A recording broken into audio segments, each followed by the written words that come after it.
Hello, yo, wonderful people. Daniel Dallas is coming back. Sorry for a long absence. I've been traveling and it took a certain amount of time. Sorry for that. That's why you couldn't see videos so often. All right.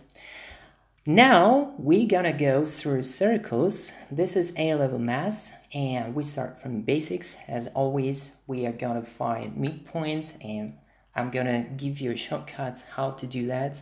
And also we're going to consider perpendicular bisector. So there are several types of bisectors. So you can bisect angle. In this case, you have angle bisector.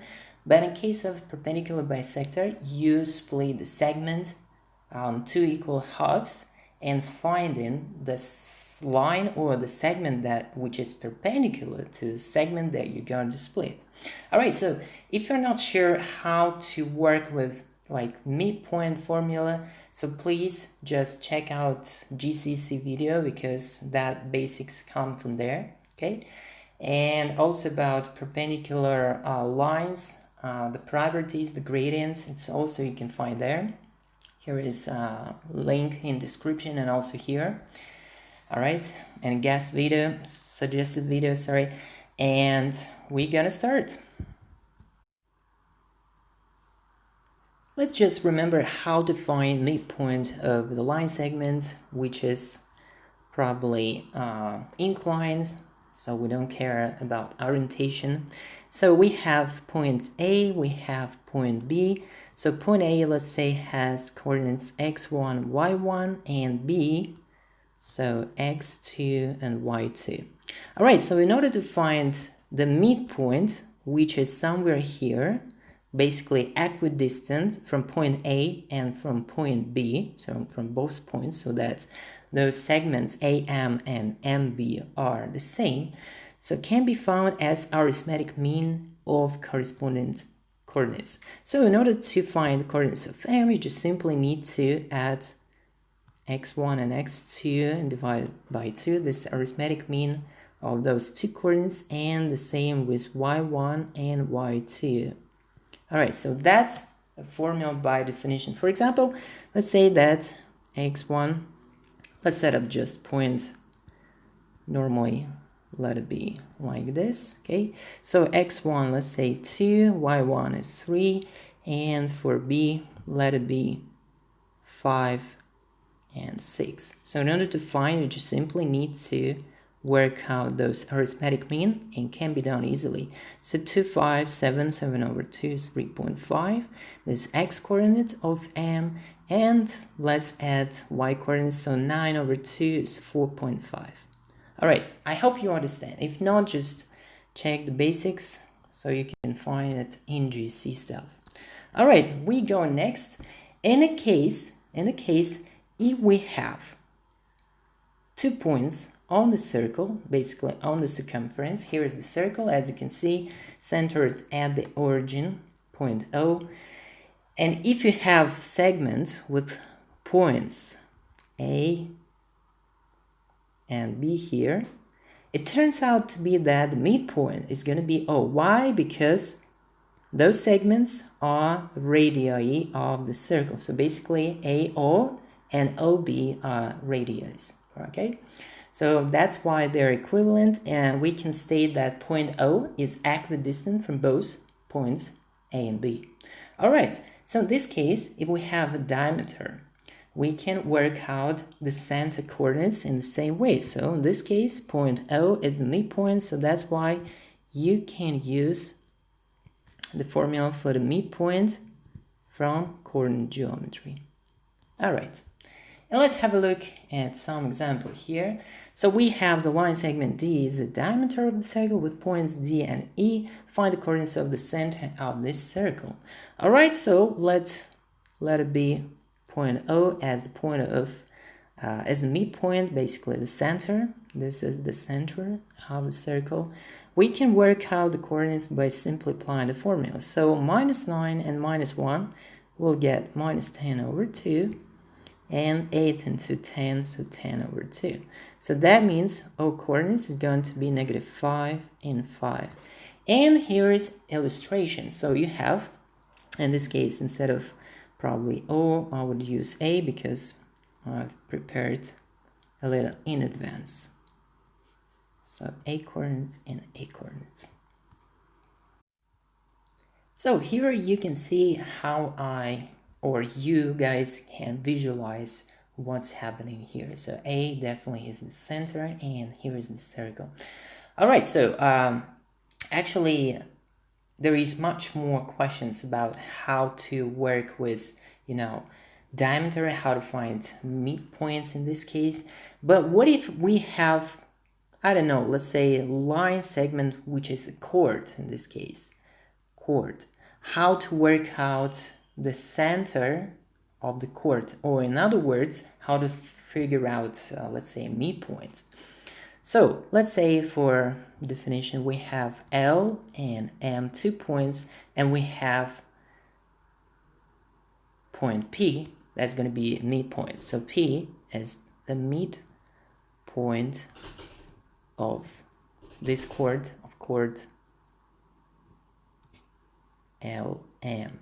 So what it gives to us, it actually will give us the midpoint of the chord, and hence for the first consideration, it's a starting point in order to put bisector. So it's basically a bisector of the chord, which is going to be perpendicular, let's say, or has another orientation, but most of the times you will have perpendicular bisector. So in this case, if you put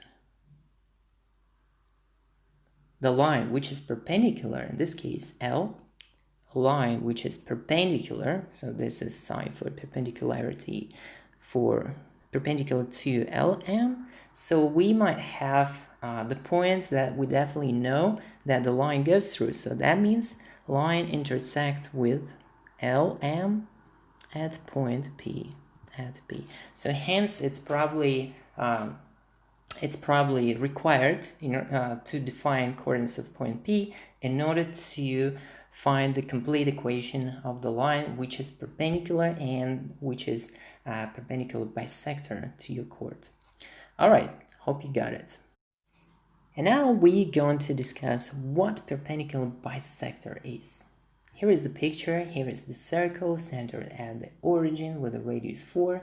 So, perpendicular bisector. Okay, how to work it out? Let's say you have a diameter that goes through point O as the center, and you have 2 points A and B. I'll just discuss the general approach so that it makes clear for you, all right? So the line, if we define the point O as the midpoint, so O as the midpoint, so this is a midpoint, and also the center of the circle. So we can define perpendicular bisector as the line which is perpendicular to your given segment, because obviously bisector makes sense when it bisects the segment, not just the line, because the line is infinite. All right, so only for bisecting the segment AB, like in this case. So this is the line, let's say L, which is perpendicular, so it means it arranged 90 degrees angle, and that means for shortcut you can use this symbol. It's international symbol of the line perpendicular to a given line. So in this case, given segment is AB, and we need to define the equation. That's general question. How to define? All right, so the general equation is going to be M. I just put perpendicular so that it referred to the line L, and the gradient, it has this notation in order to just differ from the gradient of the line segment AB. So M perpendicular times X is normally N plus C. All right, so how to define step by step the gradient and the y-intercept in this case. So in this case, it's obviously if is diameter, so you need to know the coordinates of the center. In this case, it's well known. But in general, you need to know the coordinates of the point where the line goes through, not necessarily the coordinates of the midpoint. Okay, I'll show you next why. So, how to define the gradient? In order to define the gradient, the gradient perpendicular is going to be a reciprocal for the gradient 1 over m for the line AB. Okay, for the line AB that goes through 2 points AB. Okay, so how to define the gradient? So obviously, if this is x1, y1, and this is another x2 and y2 for point B, so we can define the gradient simply in AB, we can define as change in y over change in x. So basically it's going to be y2 minus y1 over x2 minus x1. Alright, if you're not sure about the gradient, just go back and check this stuff in GCSE. Alright, so that means if we know the gradient, we can define an m perpendicular. Okay, so let it be the gradient. In this case, it just not 2 over 2, it's just a bit lower, so it's gonna be maybe 3/4. Okay, let it be just, I just took the random number, let it be 3/4, so basically 0.75. So that means m perpendicular, the gradient of our line is going to be -4/3. Okay, and that means from here you can define the gradient. How to define C? So either by plugging the point, the midpoint, which can be calculated using previous steps. Okay, so C can be calculated using the midpoint O, or just another point that your line L goes through. So it might be the point somewhere on the circle or somewhere. Just basically you need to have specific statement about where your line goes through which point. So using or just another point that lies on the line. So adhere to the line L. So that's the general steps. And here we're going to consider a short problem. Alright, so we just go back to our previous example where we have the same point D and E, but in this case you need to define the line equation that goes through center A and is perpendicular to D. Alright, just go back a little bit. We defined the coordinates for A is -5 and 5 on the previous step. So that means we know that general equation is going to be m perpendicular x plus c, and we know that the line goes through the point A, which has the coordinates -5 and 5. Alright, we also need to know the gradient for the line segment. In this case, the gradient for DE. Okay, we can calculate it easily. So we'll take change in y over change in x and just plug the coordinates. Alright, so change in y is going to be, let's start from E because the starting point y coordinate is positive. So 8 minus 2 is 6.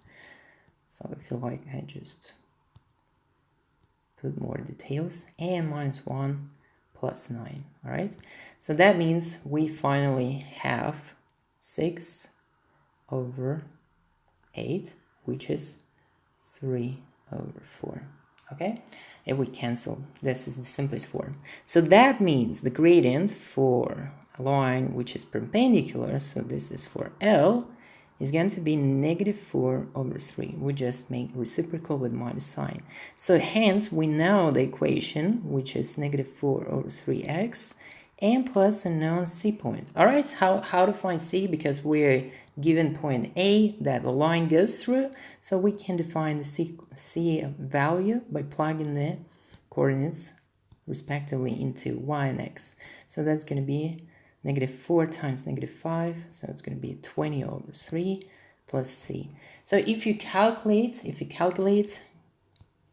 using decimals, we'll get around 167 to decimal place. So that means complete equation for the line is going to be -4 over 3x, -4 over 3x, and minus 167. And here is presentation how your line goes through. So this is find an equation on the line. So we found it. This is the line L, and definitely it goes through So I mean, it intersect y-axis somewhere here, which is around 170, okay?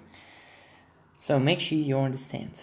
In order to answer the second question, state the coordinates of points F and G where a line intersects with the circle.